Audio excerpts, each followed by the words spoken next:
Coming up in this episode, we will do a deep dive into the starter project architecture.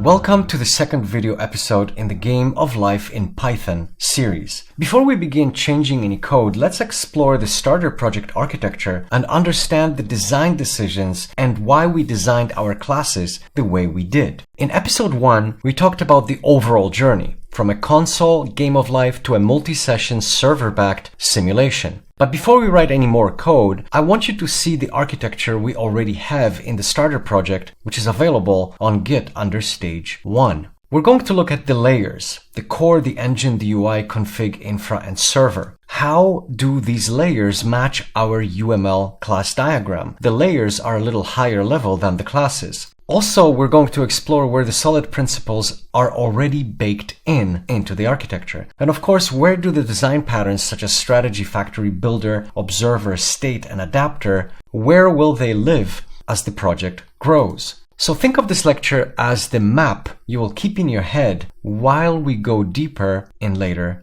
episodes. So here is the UML diagram that we have briefly looked at in episode 1. But how did we arrive at these classes and these separations of responsibilities? What is the main driving force in our architecture? Let's look more deeply at our folder structure and ask the question of why did we choose these folders, and in effect, how did we choose our architecture layers? When you think about it, what these folders really represent is a set of layers within our architecture. And you will see, when you think about it, how the SRP, which is the single responsibility principle, how it drove us to come up with this structure. Let's remove the convenience layers such as docs, for example, and concentrate on the main architectural layers. Here is a simple representative layer diagram of our architecture. What is important to notice here is how this structures the responsibilities of our project. Look, for example, at the core layer. It contains all the classes that encapsulate the data and generation algorithms for the application. Or look, for example, at the config layer, which encapsulates the logic for configuring the whole application. You can also see from this diagram how the engine is at the center of everything and how the UI layer knows nothing about the rules logic, or for that matter, that there even is any kind of rules logic. This separation is very important. So let's look at the layers a bit more in detail. So for example, the config layer, basically this is the configuration objects and the GameConfigBuilder. In the core, we're going to have the domain, we're going to have the grids, we're going to have the rules, later on we're going to have seeding and snapshot logic, and we also have the ports, which is how the core communicates with the rest of the application. The engine is going to be the simulation logic, or our game of life engine. The UI is of course going to be the user interfaces and all the UI related code, which for now happens to be just the ConsoleUI. The infra is going to hold the infrastructure tooling, such as the SimulationRegistry, which will be done later. And the server is also going to hold the later parts of the application, which is going to hold the Fast API app and the HTTP endpoints plus the WebSocket logic. Each layer has a very clear responsibility. The core should not know anything about the web or console. Engine should not know anything about HTML or JavaScript, for example. The UI should not know anything about how sessions, for example, are stored. The server should know nothing about console rendering. So basically, keeping these separate is a big part of SRP, the single responsibility principle. But this is applied at the module level, not just the class level. And this is quite important. You have to start thinking about the separation of concerns even before you start building your classes. Okay, so how do the layers and the UML classes correlate? Let's look at the folders, which are our layers, and see the classes that are contained within them.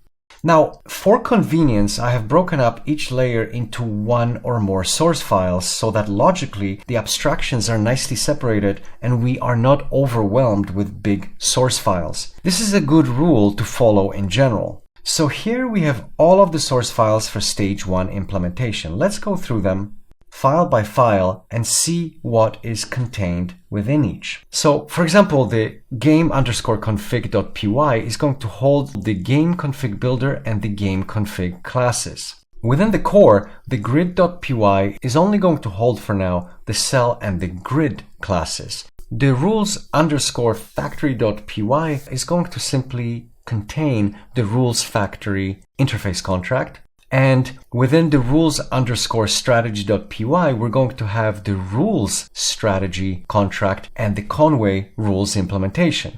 You can see that I have separated these two source files such that the RulesFactory is simply the factory that creates the different rule strategies. Then within the engine, we will have two source code files. The game_engine.py will simply hold the GameEngine implementation. The simulation_state.py is going to contain the simulation state and the derived states such as ready, running, paused, and stepped state. This will be all used within the engine. We're going to look at the infra and the server in later episodes. Now, console_UI.py file, which is in the UI layer, contains the LocalEngineAdapter and the ConsoleUI classes, and the ports.py file contains the GameObserver, the RulesEnginePort, and the GameUI. So you can see that all of these layers and all of these source files cover all of the UML diagram classes. So hopefully this gives you now a slightly better understanding of why we structured our layers the way that we did. So let's look again right now at our layer diagram. You can see how well the core and its data representation and the algorithms that know how to work on those rules, you can see how well it is separated, for example, from the UI. It is the engine that is the coordinator of the data processing and the displaying of the data between the different layers. So let's see now how the classes interact with each other when, for example, a user wants to move to the next generation of the game of life by clicking N button on the keyboard. And we're talking obviously about the stage 1 application at this point. Here is a sequence diagram which shows clearly how the different layers and the classes contained within those layers interact with each other. Now pay close attention to the separation of concerns here. You will see how the engine does not worry, for example, about how the data is processed and how to transport the results to the client. So when the user types N in the console UI receives the user gesture and it then delegates that to the RulesEnginePort, which then in turn delegates that to the GameEngine. Note a very important detail that the ConsoleUI does not talk directly to the GameEngine, but rather talks through the abstraction of the RulesEnginePort. In other words, the RulesEnginePort is an intermediary, almost like a proxy between the ConsoleUI and the GameEngine. Once the GameEngine receives a command from the RulesEnginePort, it then processes the advancement of the next generation by delegating that to the RulesStrategy. And what it does is it basically loops over each cell in the grid and it passes to the RulesStrategy the specific cell and its neighbors. It is important to notice that the RulesStrategy here is not specific, it's a contract. It is basically a contract, and which specific strategy the engine is talking to is not important to the engine. This is very powerful because this allows us to move into a different RulesStrategy based on configuration. So again, this is a very good example of separation of concerns. Next, you will see that we're using the observer pattern here, and what the GameEngine does is it notifies all the registered GameObserver instances. There could be more than one, as you will see in the later stages, and it is the GameObserver specific to the UI that actually notifies the UI that a new generation is ready. In other words, the engine does not interact at any given point with the UI. Once the UI is notified that the new generation is ready and is given the data, the UI then shows the grid to the user specific to its rendering algorithm. In other words, different implementations of ConsoleUI might show the grid differently. And this is very powerful and simple at the same time, but it is all about flexibility and proper breakdown of responsibilities. Okay, now let's have a look at some of the code samples from stage 1 implementation. At this point, we will look at the architectural elements of the code and how solid and design patterns fit in here. We will look at the code in detail in the next episode, episode 3, where we'll actually write all of this from the ground up. Let's start with the first layer, the core domain. The core domain is basically the grid, the rules, and the rules factory. So what are the key ideas that we're capturing within this layer? Grid holds cells and knows nothing about rules or UI. The rules strategy encapsulates the rule for a single cell update. RulesFactory creates a concrete rules object by name.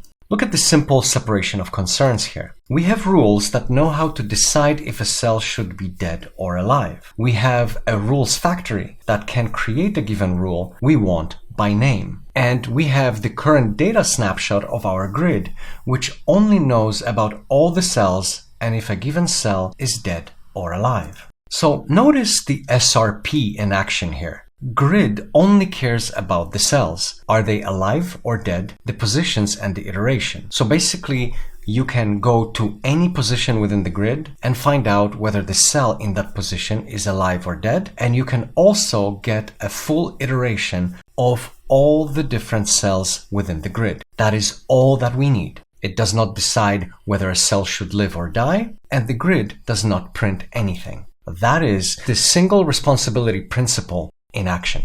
But the question is, of course, what else is going on here? What patterns are we using? First of all, consider the strategy design pattern. RulesStrategy is the interface. ConwayRules is a specific strategy implementing that interface contract. Eventually, we will create additional implementations such as, for example, high life rules, seed rules, or some sort of custom rules, which would be examples of different strategies implementing our rules strategy interface contract. Now, this is the important part. The engine will depend on the interface, not on a specific implementation. That is pointing toward DIP, which is a dependency inversion principle. We are also using the factory method design pattern. This is our factory method in action. We would basically call the RulesFactory create method, for example, with a string Conway, and we would get ConwayRules implementation. Or we could call it with highlife or B36/S23, and we would get different behaviors. This is how we keep the engine closed for modification but open for extension. This basically means that we can add more rule types later on without changing anything about the engine.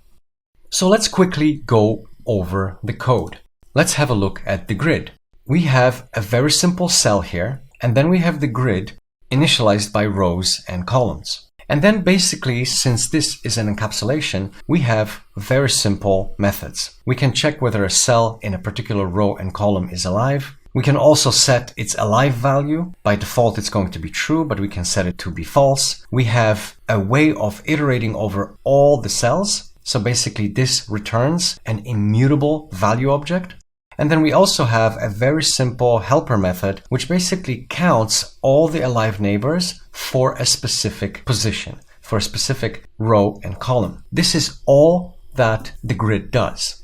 Now let's have a look at the rules strategy. Very simple abstract class where we have just one single method, which is next cell state. And basically all that this does is it returns true if the cell should be alive in the next generation. That's all it is. And we have an example of implementation of this strategy in the Conway rules. You can have a look at that. And finally, we have the rules factory, which basically keeps a registry of all the different implementation of the rules strategy. All that you do is you return out of this registry the particular implementation. We, at this point, have only one implementation, so we recognize Conway and we return Conway rules. And the method that we're going to use, as was mentioned before, is simply the create method.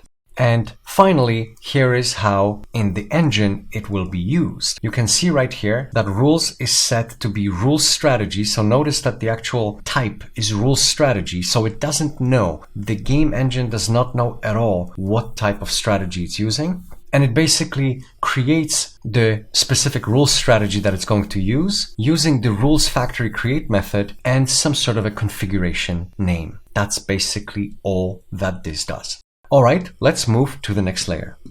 Now let's have a look at the engine and ports. So basically, here we're going to look as to where the observer lives. So conceptually, when you think about it, the game engine knows the grid, it knows the rules strategy, and it knows its own generation index. It then notifies interested parties when a new generation is ready. So the game engine is at the heart of the simulation. So how does the engine talk to the outside world? We will define a port for the engine to talk to the outside world, basically. So what we do is we have a grid data snapshot value object, which we can provide to the client so that it knows the state of the grid. This is a perfect workflow for an observer. Since the engine is responsible for creating the next generation in the game of life cycle, we need a mechanism to let the client know when a new generation is ready. For this, we will utilize the observer pattern. So basically, GameObserver in our UML is a protocol. It's like an interface that basically says the following. If you want to be notified, implement this specific contract method on generation, which will provide you with a data snapshot. And then you have to add yourself as a client to the game engine to be notified when the next grid snapshot is ready. This is, in essence, the observer pattern. The engine is the subject, and the UIs or adapters are the observers. Now let's look at how GameEngine is being utilized to achieve the above and what pattern it uses. Basically, we're seeing the observer again, this time concretely.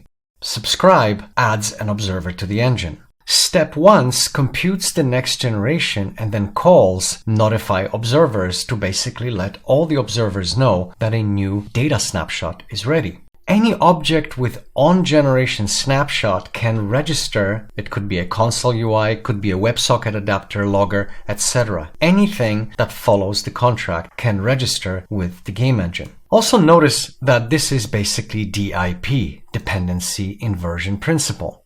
Engine depends on interfaces, specifically RulesStrategy, not a specific rule, and GameObserver, not a specific UI, for example. This is the classic depend on abstractions, not on concretions principle. So what other patterns do we see utilized? In our design diagram, we also have a simulation state hierarchy, such as ready state, running state, paused state, and stopped state. In this starter code, which is stage 1, we haven't really wired that properly in yet. So this is right now manually triggered, but we will use it later when we talk about lifecycle and a richer UI. So the bottom line is, think of GameEngine as the heart of the system, evolving the grid and notifying all interested observers. So far, this layer covers the direction of how the game engine communicates to the outside world. It basically shows how other clients can register with the game engine and be notified when the relevant state of data changes. This is the kind of directionality from the engine to the outside world port.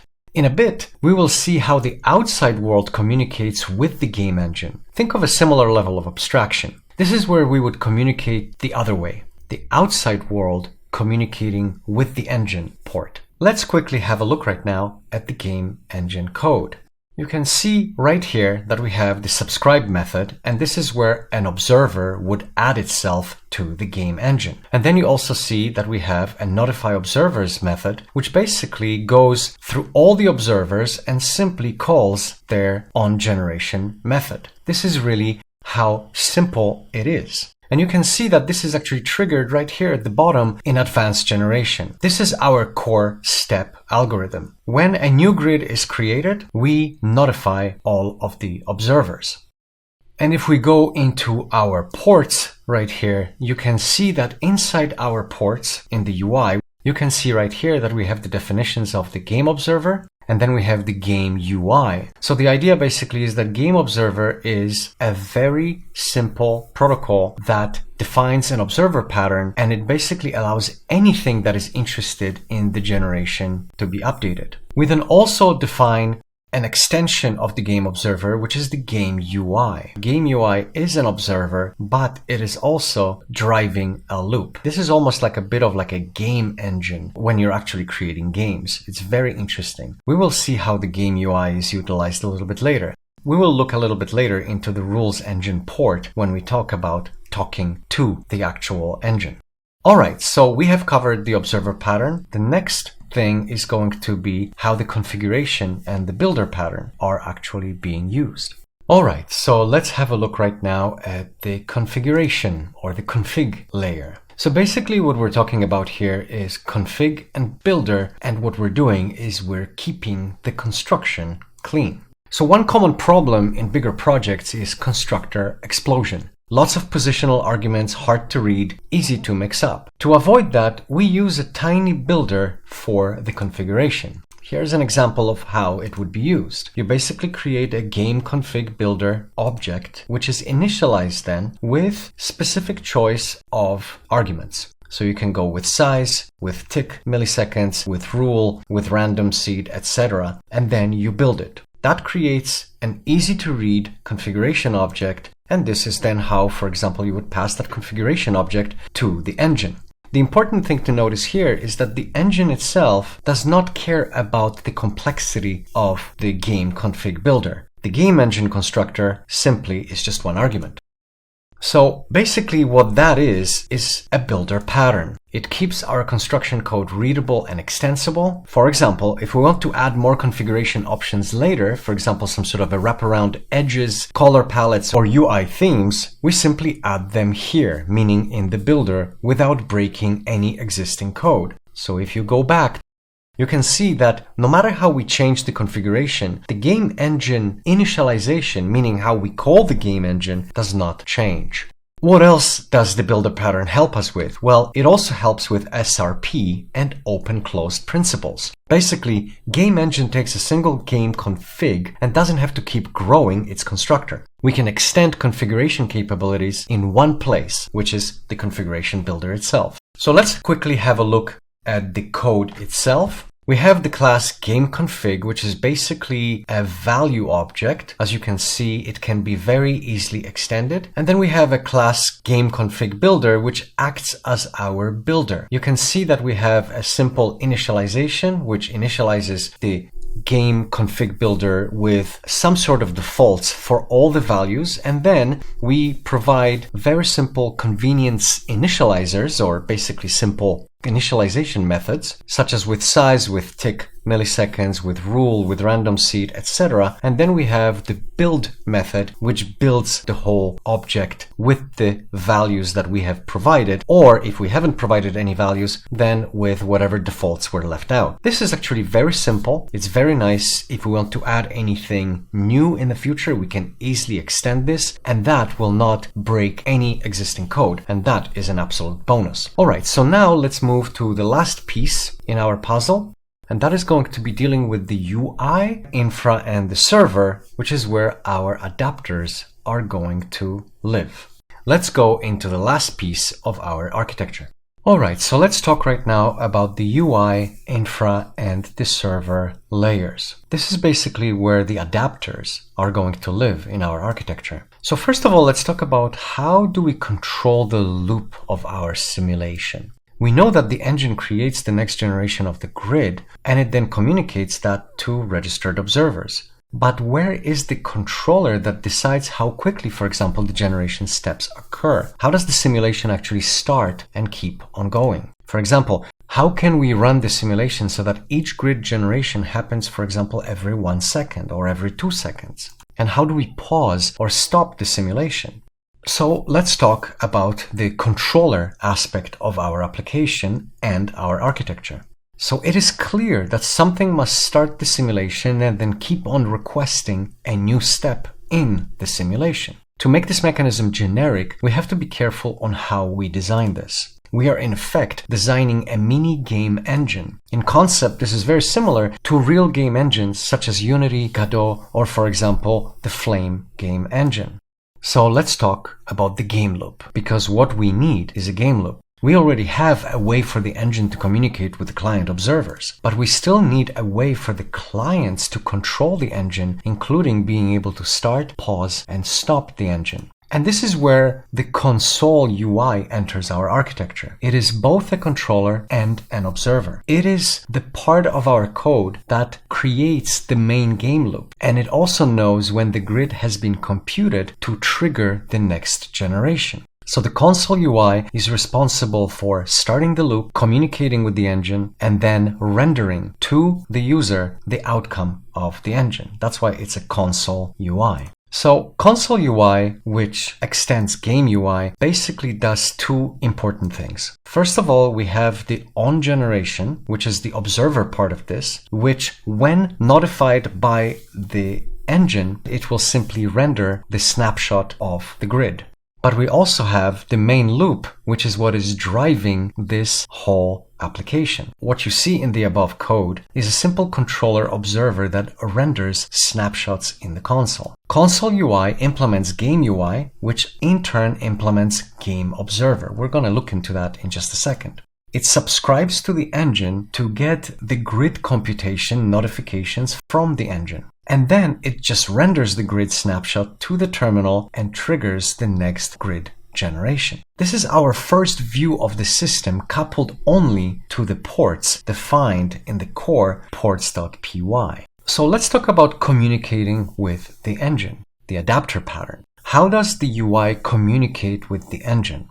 For example, to start or pause the engine. And what we're going to do here is we will use an adapter pattern to make that very flexible. In the UML diagram, we have a RulesEnginePort and a LocalEngineAdapter. These represent the interface that the UI talks to. This is the RulesEnginePort. And then we have the adapter that forwards to a particular engine. In our case, the LocalEngineAdapter is just an implementation that talks to the local engine. Later on, we're going to write a remote one. So let's have a look quickly at the code. First of all, the ConsoleUI extends GameUI. And if you go back into ports, you can see that GameUI actually extends GameObserver, which has the onGeneration contract method. So if we go back into ConsoleUI, if you look at the ConsoleUI, basically, it works two things. First, we see the onGeneration observer notification. So basically what happens is this is where the engine calls whenever a new generation is available.